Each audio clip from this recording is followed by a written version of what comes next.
Gital, tu peux te reconnecter s'il te plaît? Ah bah là voilà. Très bien, tu m'entends? Tu m'entends? Oui. Oui, très bien. Alors, on a décidé, il y a quelque temps déjà, de distinguer l'un d'entre nous d'un nautile. Alors, pourquoi le nautile? Le nautile, c'est ce céphalopode le plus évolué qui a su résister aux dinosaures, tout comme la poésie survivra à ce monde à la dérive, ce monde qui sera de poésie ou ne sera pas. Voilà. Bien. Pourquoi un nautile d'or? Un nautile d'or parce que l'un d'entre nous est l'un de ces poètes qui marquent leur époque et laissent leurs traces singulières au-delà du temps. Ces poètes qui font la poésie de ce monde où l'humain donne l'envie fraternelle d'y vivre malgré les scories d'existence. Ce nautile d'or pourra ne pas être décerné chaque année. Une distinction, ça se mérite, et ça ne saurait s'imposer un rythme temporel. Ce nautile d'or, pour cette fois, les autres fois nous verrons, mais pour cette fois, il est matérialisé par la reproduction d'une œuvre picturale de Roland Souchon, L'enfant de lumière.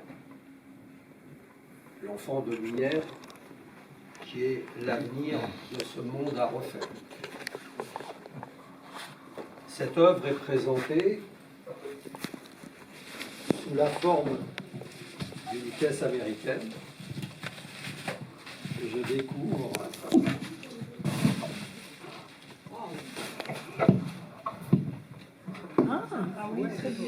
C'est très beau. Très beau. Et ce nautile d'or, il est décerné pour l'ensemble de son œuvre et pour son engagement permanent au monde de la poésie, à notre ami, à l'immense poète Vital Ortebise.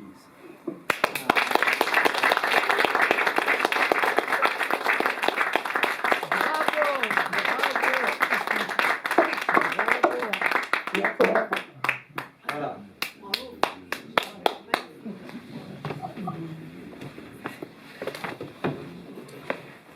C'est beau, hein?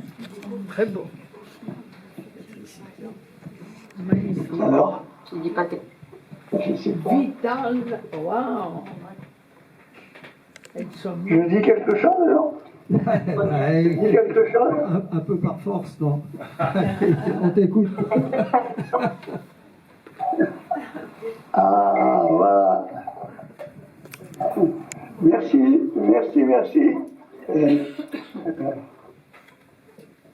Qu'est-ce que qu'est-ce que tu attends? Dis-moi ce que tu attends.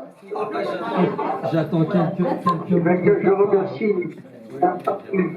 je remercie ceux d'entre vous qui m'ont décerné ce trophée. Je aussi Roland Souchon qui en est le réalisateur.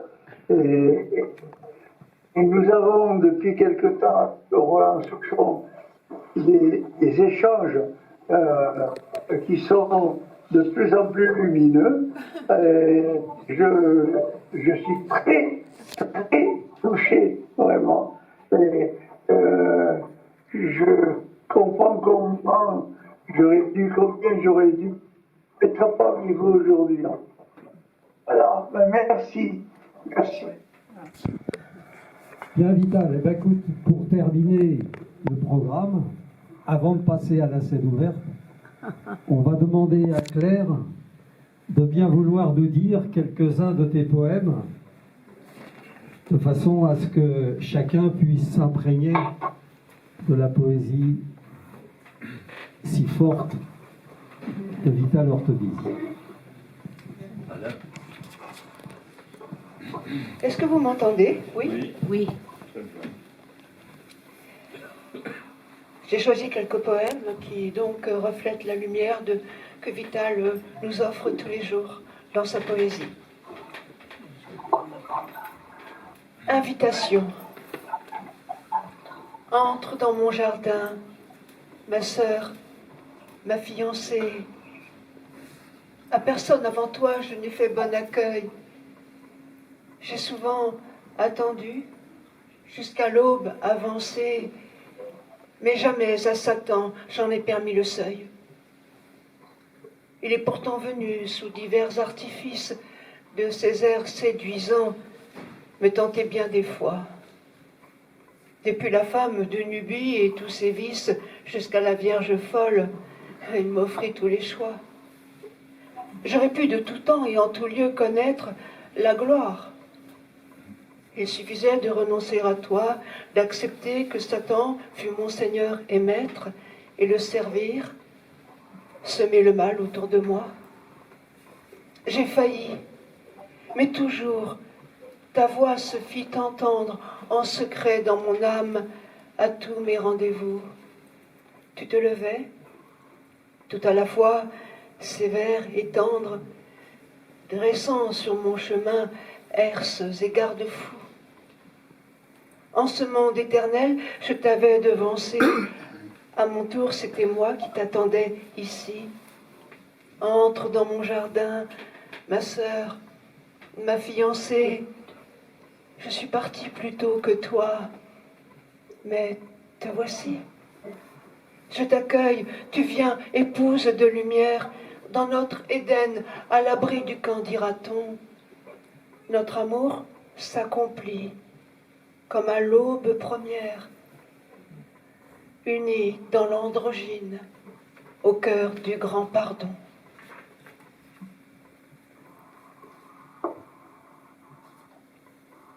L'homme inconnu. Moisson après moisson, il ne restait plus rien qu'encore je glanais par mes plaines subtiles, marchant toujours parmi mes rêves infantiles, chaussés d'or ou pieds nus, mi-prince, mi-vaurien. Il était temps, grand Dieu, que je me ressaisisse et que je ferme enfin ma porte au vent mauvais. Si je sais à présent d'où je viens, où je vais, et si j'ai de Satan déserté la milice, combien de jours, combien de nuits suis-je resté là, comme un vieux cabot qui n'osait plus rien dire, honteuse entre le choix d'en pleurer ou d'en rire, ne sachant de quel poids je m'étais délesté.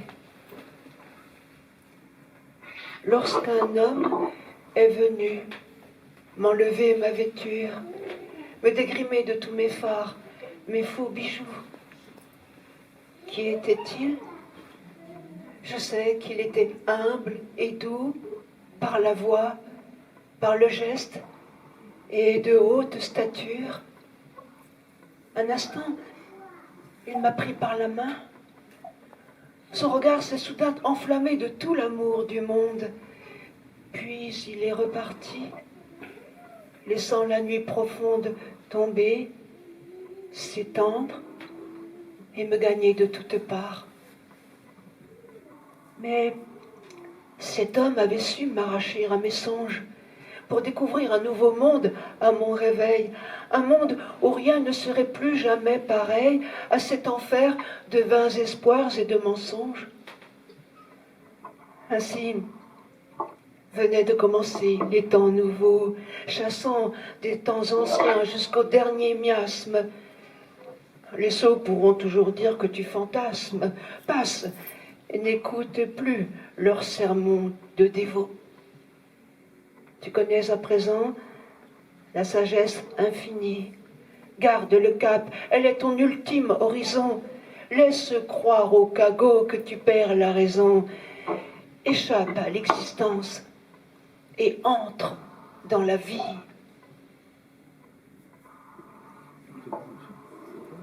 Très beau, magnifique. Très beau. Mets ta robe de jour comme celle de nuit, et porte-la comme une robe de lumière qui t'embrase d'amour non seulement l'esprit, mais le corps dont tu es encore prisonnière. Mets ta robe et sois femme, et sois-le jusqu'au ventre, que si je viens en toi purifier mon corps, ton feu soit mon pardon, que dès l'instant où j'entre en toi, mon âme dorme à l'endroit où tu dors. Que ta robe demeure aux courbes de tes hanches, aux galbes de tes seins, au plus secret de toi, plus blanche que ne sont les robes les plus blanches, lumière de lumière. Et tu sauras pourquoi mon corps tremble à ta voix, mon âme à ton regard, quand ta source fleurie autour de moi ruisselle. De toutes les douceurs du monde, tu es celle dont je sais à présent qu'elle vient d'autre part. Car rien n'est ici à ton chant comparable, rien non plus à tes yeux, rien non plus à tes mains, quand elles tracent dans le ciel 1000 chemins qu'embaument tes parfums de lotus et d'érable. Comme j'ai vu l'amour aux cernes de tes yeux, comme j'ai bu la vie au doux pli de ta bouche, comme j'ai lu ton nom près du mien dans les cieux et sombré de délire au rebord de ta couche. Vois, l'amour de mon corps pour ton corps est le même que l'amour de mon cœur pour ton cœur. Et je sais que je les réunis quand je dis que je t'aime et qu'ils sont en un seul, l'un et l'autre, embrassés. Mets ta robe de jour comme celle de nuit et porte-la comme ta robe d'épousée, celle qui chante avec le vent, celle qui luit avec l'aurore ou qui brille avec la rosée. Voici, j'ai suspendu mes loques du passé au fil du temps présent que baigne ta lumière. Mes jours n'ont plus ce goût dont je me suis lassée de victoires faciles ou de gloire éphémère. Ma défroque n'est plus, je l'ai jetée aux ronces, car j'ai choisi de ne plus vivre en bohémien. Mais ta robe qui dise aussi que tu renonces à ce monde qui n'est désormais plus le mien. L'heure n'est plus d'aimer par quelque faux semblant, mais d'aimer sous un ciel que le soleil inonde. Déjà l'épi de blé, sous sa lumière blonde, nous invite à venir partager le pain blanc. Mais ta robe, il est temps qu'à nouveau je t'épouse, que je t'offre une nouvelle floraison, que lorsque sonnera le dernier coup des 12, Dieu, qui se souviendra, nous prenne en sa maison. Il pourrait. Bravo.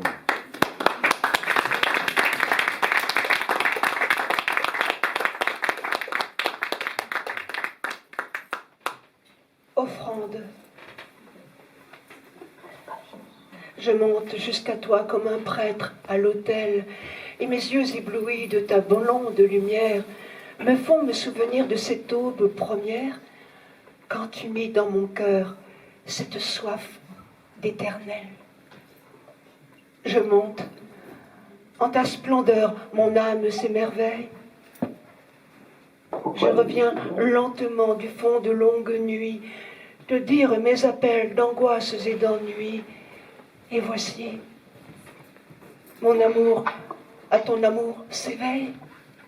Je suis clairière ouverte à tes rayons d'azur. Inonde mes buissons, la moindre de mes sentes de ta chaude clarté, jusqu'à ce que tu sentes du fond de moi monter en toi le souffle pur de l'amour. Que ton chant sur ma berge en extase repeuple mon silence et que ton feu secret gagne par mes chemins le cœur de ta forêt, qu'il ne soit pas un arbre mort qui ne s'embrase. Le temps n'est plus d'attendre ou de faire semblant.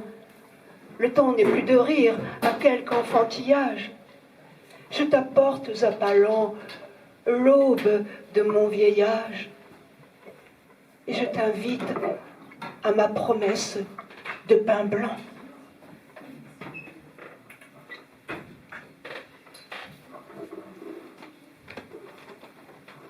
Passons la trame. Nous irons tous de l'autre côté de la trame. J'en reviens.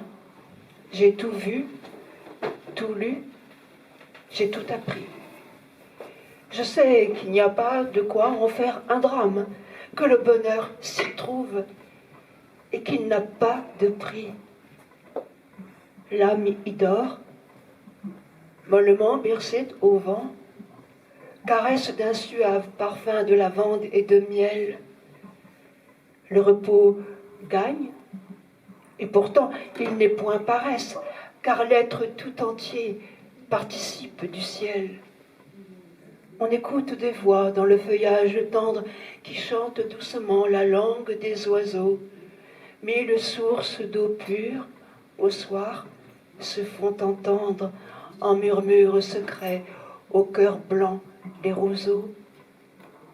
J'ai baigné mes pieds nus dans l'eau de la cascade. J'ai vu danser les blés et les coquelicots. Aux douceurs de la nuit montait la sérénade des amants éperdus, s'appelant en écho. Enfin, là, j'ai trouvé la paix dans la lumière, une paix de bonheur et de sérénité. Et dans le souvenir de mon aube première, j'ai senti sur ma lèvre un goût d'éternité.